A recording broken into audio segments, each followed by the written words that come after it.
Hi, welcome to One Bed Studios. இன்றைக்கி குட்டி கதை குட்டி கதைன்னு சொல்ல முடியாது. ஒரு சின்ன பார்ட் ஆஃப் மகாபாரதம்.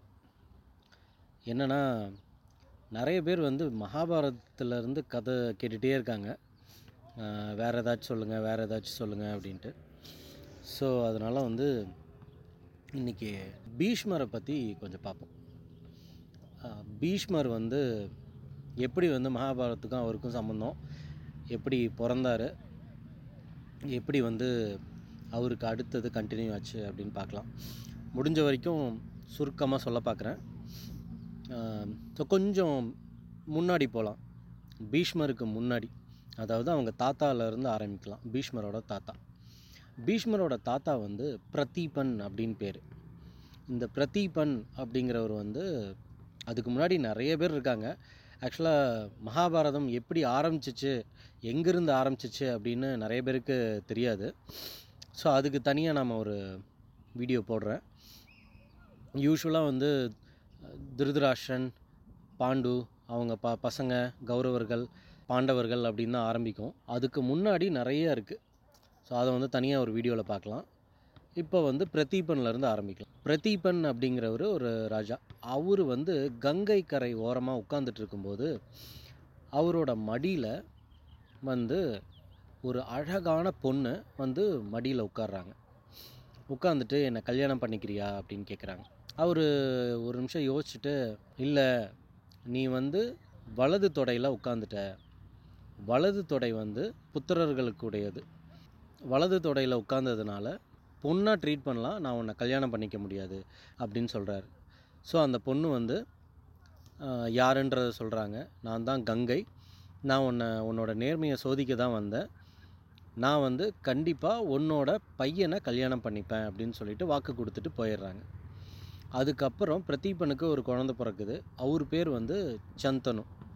இந்த சந்தனு மகாராஜா அதே மாதிரி அவரோட வாலிப பருவத்தில் அதே மாதிரி கங்கை கரை ஓரமாக இருக்கும்போது கங்கை வராங்க. இவர் கங்கை மேலே ஆசைப்படுறாரு. ஆசைப்பட்டுட்டு இவர் போய் கேட்குறாரு, நீ ரொம்ப அழகாக இருக்க, நான் உன்னை கல்யாணம் பண்ணிக்கணும்னு விரும்புகிறேன் அப்படின்னு. ஸோ கங்கை என்ன சொல்கிறாங்க, நான் உன்னை கல்யாணம் பண்ணிக்கிறேன், ஆனால் நான் யார், என்ன, எங்கேருந்து வந்தேன் அப்படின்லாம் கேட்கக்கூடாது. முக்கியமாக நான் என்ன காரியம் பண்ணாலும் அதை நீ கேள்வியே கேட்கக்கூடாது. கேட்டிங்கன்னா அன்றைக்கே நான் உன்னை விட்டுட்டு போயிடுவேன் அப்படிங்கிறாங்க. உடனே இவரும் சரி, அந்த பொண்ணு அழகான பொண்ணு அப்படிங்கிறனால சரி அப்படின்னு ஒத்துக்கிறாரு. கொஞ்ச நாள் ஆகுது. அப்புறம் முதல்ல ஒரு குழந்தை பிறக்குது. உடனே அவங்க போய் மாளிகையிலேருந்து பக்கத்தில் கங்கை கரை அதில் அப்படியே தூக்கி எறிஞ்சிடுறாங்க. அதே மாதிரி 7 குழந்தையும் கொன்னுடுறாங்க, கங்கையில் போட்டுடுறாங்க.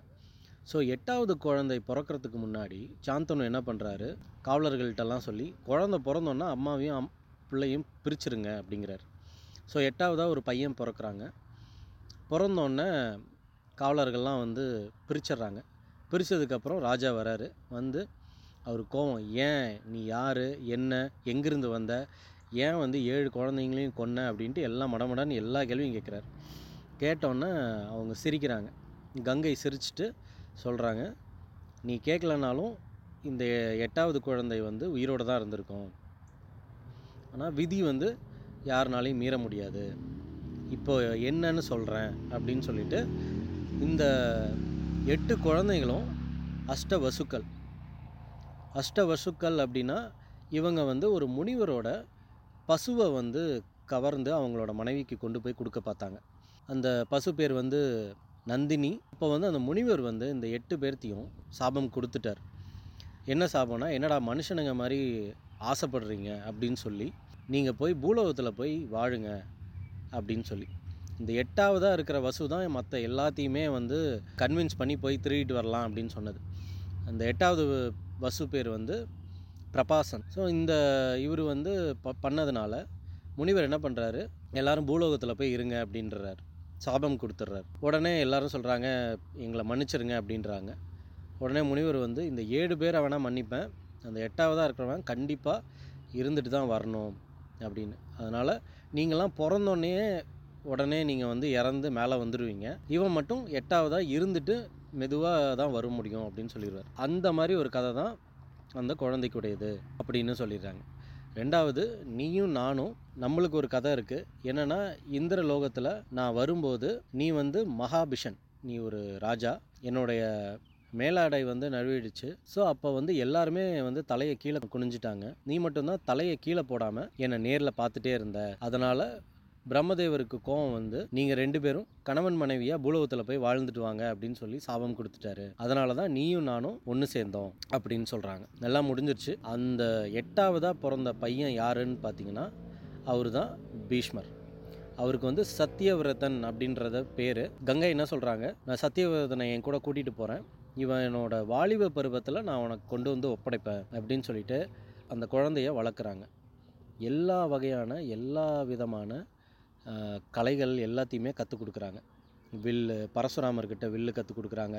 என்னென்னலாம் டு த பெஸ்ட் இருக்குமோ அதெல்லாம் வந்து அந்த பையனுக்கு கற்றுக் கொடுக்குறாங்க. கற்றுக் கொடுத்து அவனோட வாலிப பருவத்தில் கொண்டு வந்து திருப்பி விடுறாங்க அவங்க அப்பா கிட்ட. நான் என்னோட கடமையெல்லாம் பண்ணிட்டேன், நான் என் பையனை வளர்த்துட்டேன், இனிமே நம்ம பையனை பாதுகாக்கிறது உன்னோட கடமை அப்படின்னு சொல்லிடுறாங்க. சரி அப்படின்னு சொல்லிட்டு சாந்தனு மகாராஜா பீஷ்மரை வளர்க்குறாரு. அப்படி வளர்க்கும்போது ஒரு நாள் இந்த சாந்தனு மகாராஜா வந்து மனைவி இல்லை, கங்கை வந்து பிரிஞ்சு போயிட்டாங்க.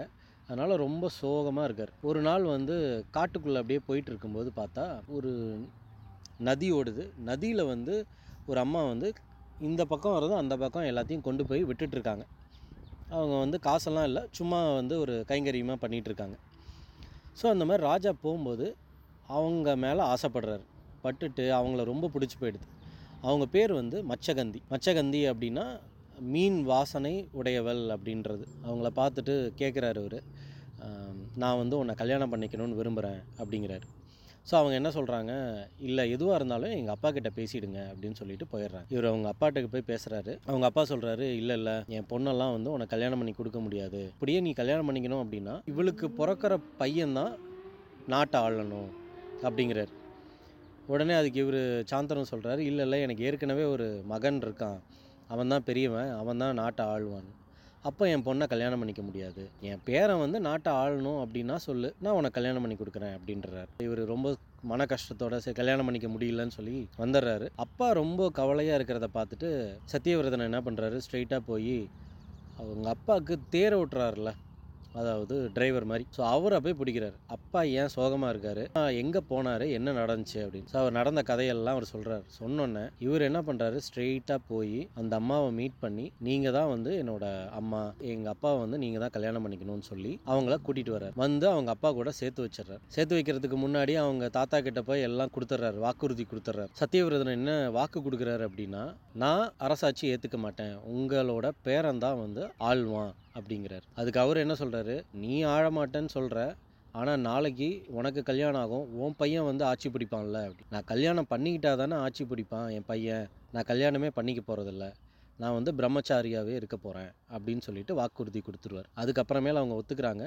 அவங்க அம்மாவை கூட்டிகிட்டு வந்து அவங்க அப்பா கூட சேர்த்து வைக்கிறார். அவங்க அப்பாவுக்கு வந்து பையனை வந்து எப்படி பாராட்டுறது அப்படின்னு தெரில. ஏன்னா அவர் வந்து அந்த அம்மாவை கல்யாணம் பண்ணிக்கணும்னு ஆசைப்பட்டு அந்த ஆசையை ஒரு அப்பா ஸ்தானத்துலேருந்து பையன் வந்து அதை பண்ணி வச்சது வந்து அவருக்கு ரொம்ப மன நிகழ்வை கொடுத்துருச்சு. அதனால் அவர் வந்து பீஷ்மருக்கு ஒரு வரம் கொடுக்குறாரு. என்னன்னா, நீயா நினச்சி இந்த பூமியை விட்டு போகிற வரைக்கும் நீ வாழலாம், உனக்கு வந்து இறப்பே கிடையாது அப்படின்னு சொல்லிட்டு அவருக்கு ஒரு வரம் கொடுக்குறாரு. பீஷ்மர் வந்து அவர் ஒரு தடவை வாக்கு கொடுத்துட்டாருன்னா அவ்வளோதான், அதை வந்து யாருனாலையுமே மாற்ற முடியாது. ஸோ அவர் வாக்கு கொடுத்ததுனால எப்படி மகாபாரதம் உண்டாச்சு அப்படிங்கிறது தான் ஸ்டோரி. பீஷ்மர் மட்டும் கல்யாணம் பண்ணியிருந்தா அது வந்து கம்ப்ளீட்டாக மகாபாரதமோட கதையே மாற்றிருக்கும். ஆனால் அவரோட விதி இந்த பூலோகத்தில் இருந்து வாழ்ந்துட்டு கடைசி வரைக்கும் இருந்துட்டு போகணும் அப்படிங்கிறது அவருக்கு வரமா இல்லை சாபமான்னு தெரில. அதனால் பின்னாடி பிறந்தவங்க தான் இவங்க எல்லாருமே, அதாவது கௌரவர்கள்லாம். அந்த பார்ட்டை நான் இன்னொரு வீடியோவில் சொல்கிறேன். டில் தென், பாய்.